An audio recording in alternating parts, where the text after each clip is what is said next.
Buongiorno a tutti. Dunque, quello che sto per dirvi è il riassunto delle conclusioni del gruppo di lavoro intitolato Mafia Informazione.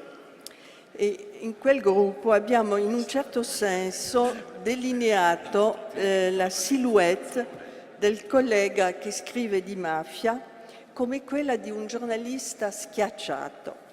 È un'idea che ci è stata suggerita prima di tutto dalle interviste e le dichiarazioni di imputati mafiosi, secondo i quali il pubblico ministero, ai loro occhi, sembra a volte più equilibrato e più prudente del giornalista quando scrive o parla sui processi. Al contrario del giornalista che è appiattito sull'atto di accusa, come se questo fosse già una sentenza inappellabile, tendendo ad ignorare tranquillamente gli argomenti della difesa. Allora, questo è il primo punto, sono due i miei punti. È diventato così il nostro primo tema di riflessione, questo giornalista pubblico ministero schiacciato sulle procure. Se potessero parlare un po' meno perché c'è molto rumore. Sì, sentite, scusate, c'è un po' di rimbombo che credo sia causato da È faticoso. le vostre voci in sostanza. È faticoso. Quindi se Allora, si può eliminarle, grazie, non per eliminare delle voci libere, ma insomma. il nostro primo tema di riflessione è questo giornalista pubblico ministero.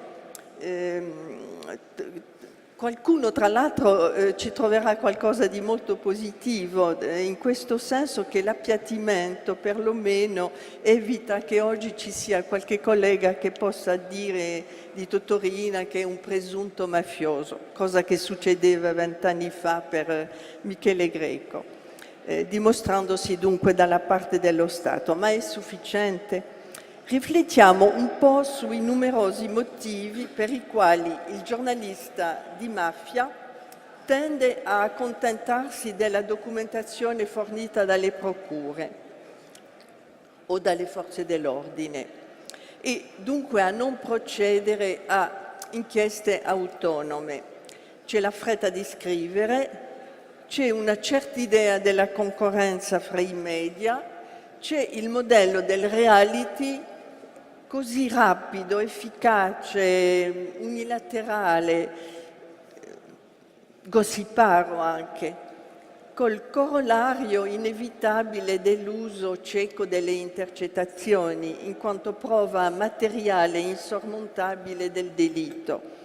Queste intercettazioni che rendono talmente più appetitosi i nostri pezzi.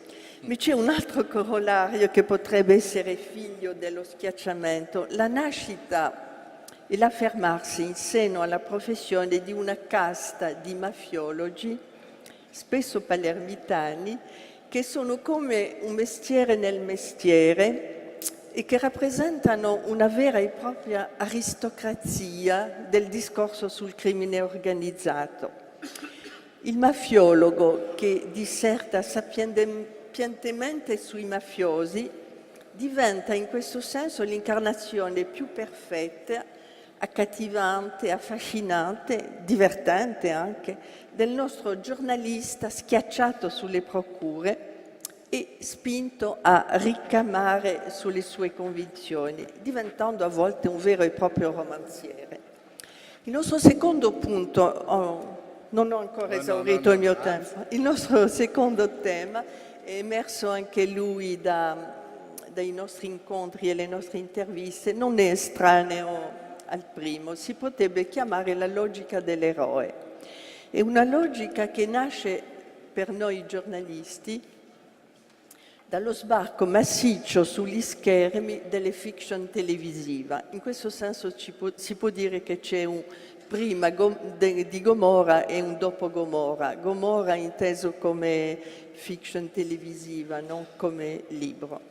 Gomorra che ha legittimato con un prodotto molto onesto, molto ben fatto, lo spettacolo intorno alla mafia e intorno agli eroi negativi, come lo sono i mafiosi, ma diventati, grazie a Geni Sevastano, Ciro Di Marzio, molto simpatici, molto moderni, molto dinamici, al punto di trasformarsi in eroi positivi.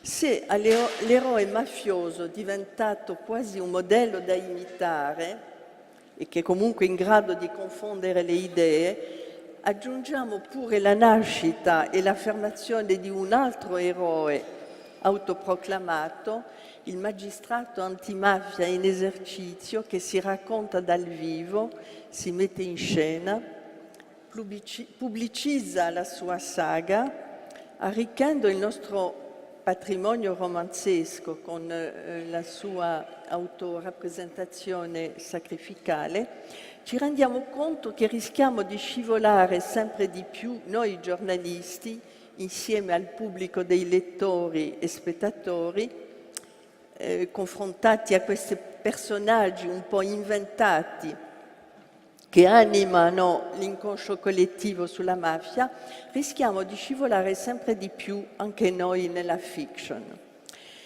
Il bisogno di eroe, però, si potrebbe suggerire a questo punto, potrebbe essere alimentato da eroi veri, invece che inventati, quei magistrati, poliziotti, colleghi, semplici cittadini che hanno apertamente sfidato le mafie. Ma lì scopriamo l'ultimo tranello, l'eroe positivo, classico e generalmente un eroe morto. Che lezione trarre di queste nostre riflessioni disincantate sul giornalista, pubblico ministero, prigioniere pure del desiderio di eroe, prigioniero dell'eroe negativo diventato positivo, di quello autoproclamato e di quello morto. Quale lezione? Certamente l'esigenza di una maggiore obiettività e di incisività. Li consiglieremo, se si può parlare di consigli al nostro giornalista, ci consiglieremo a noi tutti in verità di osare chiedere più tempo alle nostre redazioni, più tempo per poter mettere in moto le nostre inchieste autonome e più distanza rispetto alla dittatura del web e più possibilità di fare dei pool di giornalisti che confrontino le loro informazioni.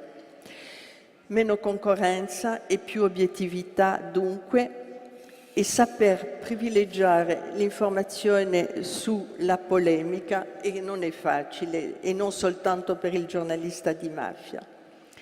E gli consiglieremo di usare, quando si può, quello che si potrebbe chiamare il metodo PIF. Sapete PIF, l'attore e regista, che è diventato maestro nell'arte di far passare un messaggio impegnato, ma non drammatico o pessimista su mafia e antimafia, essendo sempre a favore dell'antimafia, comunque, ma da un'antimafia che fa parte della normalità della vita e non del mondo dell'eccezione o degli eroi, di nessun tipo di eroe. Grazie.